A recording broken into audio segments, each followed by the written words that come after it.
ప్రభువుకి వచ్చి కృతజ్ఞతలు చెప్పినోడిని బట్టి సంతోషపడతారా? మర్చిపోయినోళ్ళ 9 మంది గురించి బాధపడతారా? వచ్చినోళ్ళని చూసుకొని సంతోషపడొచ్చు. రానోళ్ళ గురించి బాధ ఎందుకు మనకు?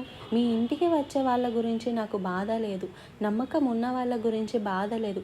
తప్పిపోతున్నారు చూడండి, తప్పు దారి పట్టారు చూడండి, జారిపోయారు చూడండి, మర్చిపోయారు చూడండి, దేవునికి దూరమైపోతున్నారు చూడండి, వాళ్ళ గురించే బాధ. అన్యుడు వచ్చాడండి, కొత్తోడు వచ్చాడు, పాతోళ్ళు రాలా. కొత్తగా ప్రభువుని నమ్ముకున్న మా తాత ముత్తాతల నుంచి మేము అబ్రహాము సంతానం అన్న వాళ్ళు రాలా. ధర్మశాస్త్రం అంతా ఎరిగిన వాళ్ళు రాలా. ఈరోజు అదే జరుగుతుంది.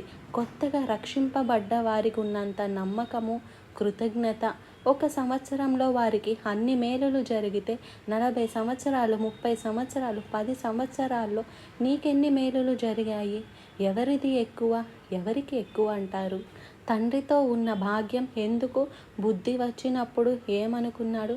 నా తండ్రి ఇంటిలో పనోళ్ళకు కూడా సమృద్ధైన ఆహారం ఉందే, ప్రేమ ఆప్యాయతలు ఉన్నాయే, అంత చక్కటి వసతులు ఉన్నాయే, నేనేంట్రా బయటకు వచ్చేసి ఈ మోసగాళ్ళ మధ్యలో చిక్కుకొని నాకున్నదంతా గుంజుకుపోయారే వీళ్ళందరూ, ఎంత ఆధిక్యత నేను పోగొట్టుకున్నాను, ఏదో దరిద్రం బ్రతుకు నేను బ్రతుకుతున్నాను, ఈ హీన స్థితికి నేను వచ్చానని వాడు బుద్ధి తెచ్చుకొని వస్తే నువ్వు అటువంటి వేస్టేజ్ లేకుండా హాయిగా నీ తండ్రితో ఎంజాయ్ చేసి మళ్ళీ పైకి ఏమంటున్నాడు? నేను నిన్ను సేవించానే.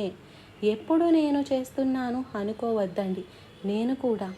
నేను చేసిన వాళ్ళని కాదు, దేవుని సేవ వచ్చింది.